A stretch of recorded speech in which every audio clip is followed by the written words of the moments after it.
Hey guys, welcome back to the channel. In today's video, I want to explain an activity you can do, perhaps with a group or a class or maybe a seminar, about how to practice the art of responding to others in conversation without expressing judgment. There's a lot of ways that you can respond to people to show that you're listening, to get into dialogue, to have a great conversation, and you actually never need to express judgment, criticism, evaluation, assessment. So if you're interested in the art of better conversation and better dialogue, and you want to try to get away from judgment and opinion, I hope that you'll watch and enjoy this video today. This activity, I believe I first encountered it when I was researching more into the Krishnamurti schools. Jiddu Krishnamurti is a philosopher who I really, really like, and I used to soak up his teachings and also research his schools and activities his schools were doing throughout the world. And I think that's how I found one of these activities in a YouTube video, because Krishnamurti was someone who was a really great conversationalist and often entered into dialogue. You can watch his intense dialogues with other experts, masters, teachers, philosophers on YouTube. I don't know if he made this activity, probably teachers at his school did. But anyway, let's jump into it and you'll see how this works. So the first step is give everyone a piece of paper and then tell them they have 5 minutes to make anything that they want. Through practice and experience, you might decide you like a few less minutes or a few more minutes. It might depend on the age of the people involved. There's basically no rules here. They can fold, tear, perforate, write on the papers. I mean, write if you decide to let them use a pen or not. Sometimes people say, only the paper. But if they're allowed to use a pen or a pencil, maybe they can draw. Um, don't tell them what's going to happen next in order to build some curiosity and excitement. And also, you don't want them to overthink what they're creating. The thing is, they can make anything that they want to. It's going to be according to how they're feeling in that moment, what they're thinking about, what they've done in the past with paper. And then the second step is now you conclude creating the things with the paper. You draw that part of the activity to a close. Give participants maybe a 1 minute warning and then stop that part of the activity. Get everyone to stop creating with the papers. And then it's time for the next part of the activity. And you explain to the groups, you might have people sitting in groups of 4 or 5 or whatever, depending on the size of your group. You will divide them into smaller groups. If you only had 5 or 6 people in the whole group, then you could just do one circle together. But the point is you want small groups or small circles, and then one person in the group will take 1 minute to introduce what they've created. They can introduce it and show it and talk about it in any way that they want to. And then here's the trick. Here's the thing. The other group members can take turns to respond to what the original group member introduced just then.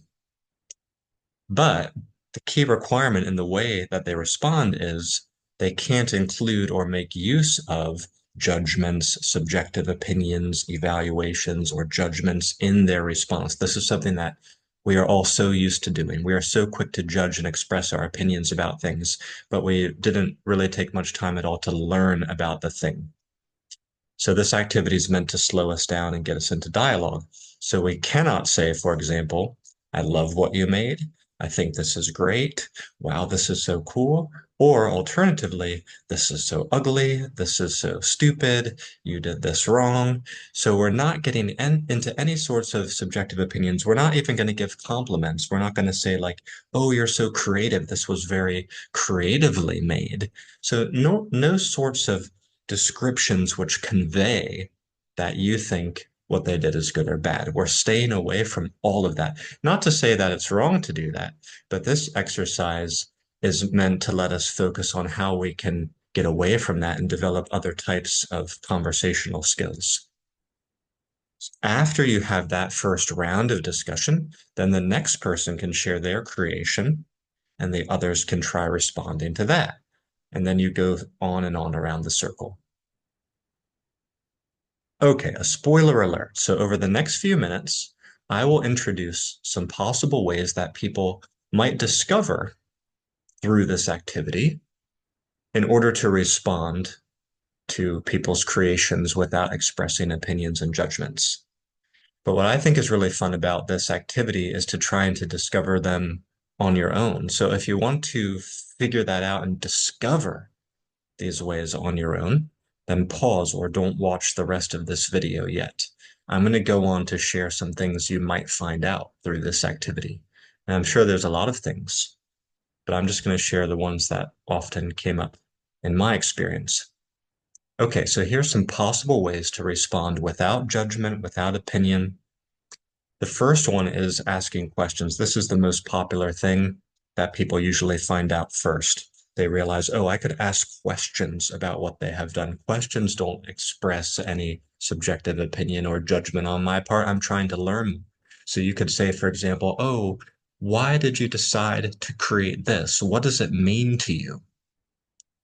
Or even, could you teach me how to make this? Okay, so questions are great. In fact, you can ask a lot of questions in your conversations and you can learn so much, and the other person will think you're such a great conversationalist and you've never expressed a judgment or opinion of them. Another idea is you can describe what you see. So you can say, oh, I see that this thing that you've made has 7 sides. Or I see that you've popped 10 holes in this paper with your pen. I'm just making stuff up. But you describe what you see, and you can perhaps let the other person confirm that what you're seeing is correct. So you're making observations, I guess is what I'm trying to say about what is seen. So you and the other individual can make an observation and see if you're both observing the same thing in the same way. Reflecting or mirroring. So this is also another great conversation tactic. If the other person says, you know, I made this paper airplane because when I was a young boy, that's one of the first things that I learned how to make with a paper. You can just reflect that and say, oh, so when you were a boy, you liked to make paper airplanes, and that was one of the first things that you learned how to make with paper. Is that right? Do I understand you correctly? And they may say yes or no. Actually, it's fascinating how often you may be wrong when you try reflecting and mirroring, because you might find out that you didn't hear or understand correctly what they said. You may have missed something. And also, another thing that happens is when you try to reflect or mirror, you might be helping the other person to clarify what they're trying to say. They might realize they didn't express very well what they were trying to say. And so they might want to refine what they said and said it again and say it again. Sorry. So reflecting or mirroring is a technique that, you're not expressing any opinion or judgment. You're just like being a mirror. And this is great to let people feel like you have listened carefully and you're trying to understand what they're saying perfectly. So you're really making them feel heard. Okay, sharing a memory or making a connection. You could say, again, let's use the paper airplane example. Oh, seeing this reminds me that when I was a young boy, I also liked to make paper airplanes. I did that too. Or maybe I can make a connection. I can say, I have a friend these days who is he loves to fold paper airplanes and other things. He's quite a master. He's quite an expert, and he shows or collects them, and he uses different types of paper. You might like to meet him and see what he's doing.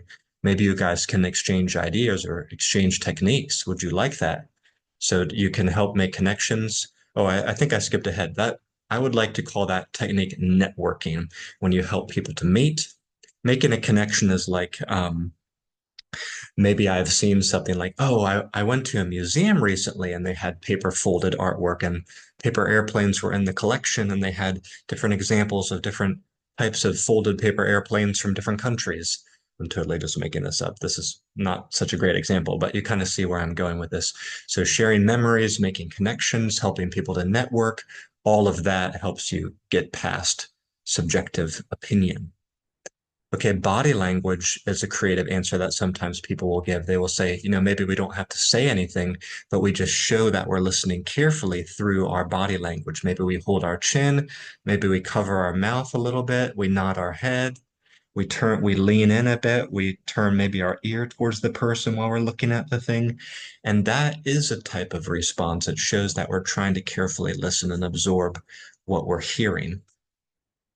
Okay, so that's all that I have to share for now, but I believe there's even more ways beyond this. People can get really creative sometimes, but the point is we're not suggesting, we're not responding with opinions and judgments. And that can be a little tricky sometimes to decide, is something that somebody's saying, does that really qualify as an opinion or a judgment or not? That in and of itself could make for some interesting conversation to try to separate out what is and what isn't. So to conclude, you can ask the entire group or audience what were some of the ways that they found and write them on the common list, board, or document. Encourage them to try to use these methods of communication more in daily life rather than always rushing to judge or express opinions about things, because to do so will make you a better conversationalist. You will enter into a dialogue with people more often, keep conversations going, and be open to continuous learning. So a quick example of a conversation I might have with someone, I might use a few of those techniques in a rapid fire fashion. I would say, you know, and it doesn't, in our daily life, it doesn't always have to be about things that people created. It might be about things they did or things that they said. But I might say, why did you choose to do this? Um, Yada, yada, yada. Why did you choose to do this thing, XYZ? And then they would tell me. And then I would reflect and I would say, so you're saying you did this thing because you wanted to do this. Is that right? And they would say, yeah. And then I would say, okay, I know someone who's really good at that. And they have experience with that too. And they might like to get together with you and work on that. Would you like to meet them? And so within the span of a few minutes, I'm using several of those techniques and I've never judged the other person or said what they're doing is good or bad. So it's a really effective strategy to learn and to empathize and to let the other person feel like you're really listening and you care. Now, as an extension or as a way to build upon this activity for future sessions with your groups, you could, because it is necessary sometimes to express judgment, evaluation, subjective opinion. Maybe you're in a leadership capacity. Maybe you're a teacher, a leader, a politician, a boss of a company or whatever. And sometimes you have to point out that this was done wrong or this was done not as well as it could have been done. So sometimes it is necessary, obviously, but we can learn how to do that well, how to do it more effectively, how to do it more positively. So to build on this activity, now you can go back and remind people and say people, but of course it is necessary to judge and do that, express opinion sometimes. So how can we do that in the right way? So you could design an activity around that topic. Perhaps you could provide some different case studies or example situations, cut them out on paper, pass them out to the groups, and ask how different groups would deliver criticism or a complaint or an assessment in the right way. Okay, that's it for today's video. I hope you enjoyed this. If you did, give it a like, subscribe to this channel, leave me a comment down below. Let's start the conversation. I often post videos about, excuse me, about mindset, personal development, confidence building, creativity, conversation, these sorts of things. I'm putting up videos about these topics quite regularly. And also language learning if you're into that. Okay, thank you so much for watching, and I'll see you back here next time. Bye bye for now.